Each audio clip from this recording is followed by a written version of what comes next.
Miércoles 28 de mayo de 2025, aquí estamos en vivo por la pantalla de DNews y estos son los números del día.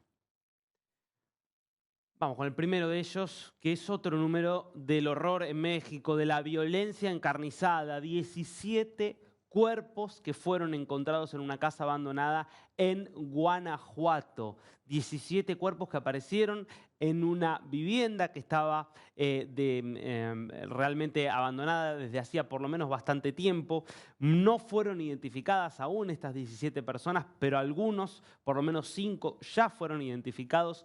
Todos ellos eran nombres que estaban registrados como desaparecidos y era una zona, y es una zona muy frecuentada por distintos carteles de la droga. En el caso particular de esa región, el cartel Jalisco Nueva Generación, uno de los dos más grandes que tiene México junto con el cartel de Sinaloa. Este hallazgo que es muy cercano a, recuerdan lo que impactó de la aparición del rancho Izaguirre, este rancho que era un rancho de entrenamiento y exterminio, donde había fosas comunes con cientos de personas, que también estaba asociado al cartel Jalisco Nueva Generación y que fue descubierto en medio de mucha controversia, sobre todo por un papel de un sector de las autoridades que en vez de querer avanzar con los descubrimientos y con los hallazgos, pareció intentar cubrir las pruebas. En el caso de Guanajuato hay que recordar que fue el año pasado el estado con mayor número de mortalidad, el 10% de mortalidad no, de asesinatos. El 10% de los asesinatos en todo México se produjeron en Guanajuato, fueron más de 3.000 los registrados allí, y es además uno de los estados que tiene mayor número de desaparecidos. Hay 3.600 personas también desaparecidas en Guanajuato. Recordemos, en los últimos años en México suman 120.000 personas desaparecidas. Algunas de ellas, bueno, aparecieron asesinadas en esta casa. Segundo número del día. Bueno, esta es la imagen justamente de la casa donde fueron encontrados, ¿no? Estos cuerpos, estos 17 cuerpos, en una investigación que, insisto, está en marcha y está en curso. Pasamos ahora sí al segundo número del día.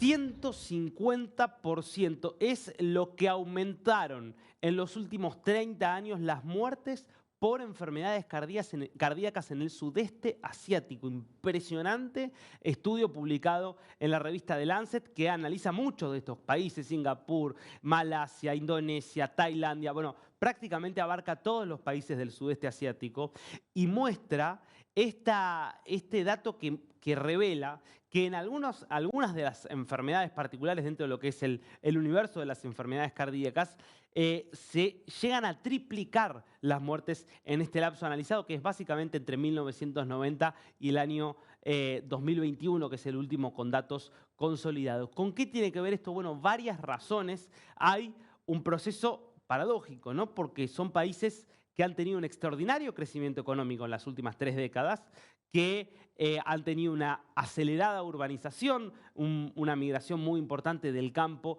hacia las ciudades, y eso ha ido de la mano de patrones de vida más sedentarios, de problemas como el tabaquismo que no han sido resueltos porque en muchos de estos países no ha habido las restricciones contra el tabaco que sí existen en otras partes del mundo, el sedentarismo, el consumo de comida mucho más industrializada, que está también asociado al aumento de las enfermedades cardíacas. Bueno, distintas razones de lo que es verdaderamente una crisis sanitaria en el sudeste asiático. 150% el incremento de justamente las enfermedades de este tipo en los últimos 30 años.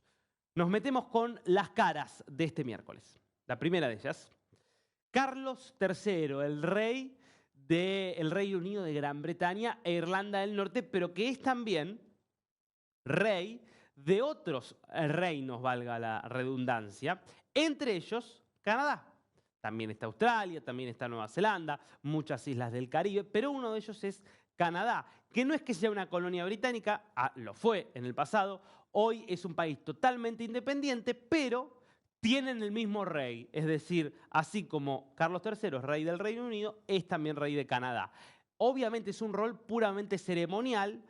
En los hechos, en el día a día, quien lo representa y quien hace las veces de representante del jefe de Estado es un gobernador, pero quien gobierna obviamente es el primer ministro, que es el que es elegido por el pueblo. Sin embargo, se inauguraban las nuevas sesiones del Parlamento tras el triunfo electoral en las últimas elecciones del Partido Liberal bajo el liderazgo de Mark Carney. Y, como es tradición también en el Reino Unido, el discurso inaugural lo escribe el primer ministro, pero lo lee el rey. Entonces Carlos III fue a Canadá y leyó este discurso, que fue un discurso importante, entre otras cosas porque habló de el momento más riesgoso, más amenazante del contexto internacional para Canadá desde la Segunda Guerra Mundial. Esas fueron las palabras utilizadas por Carlos III, con un ojo, por supuesto, puesto en Estados Unidos.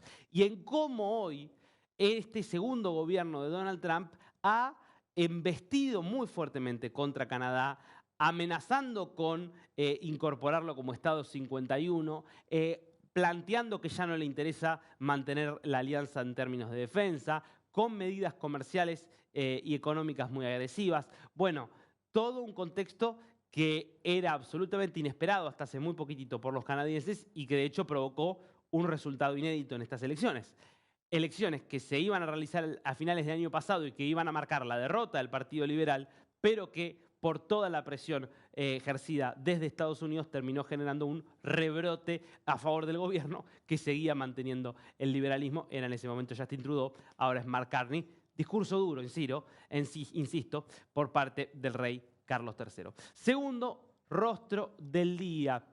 Fue rostro del día hace muy poquitito y vamos a volver a utilizarlo porque es una cara importante, la de Enrique Capriles Radonsky, porque habla de la situación en Venezuela. Habla de lo que también le ha permitido al régimen de Nicolás Maduro sostenerse a pesar de ser una minoría absoluta, como quedó demostrada en estas elecciones.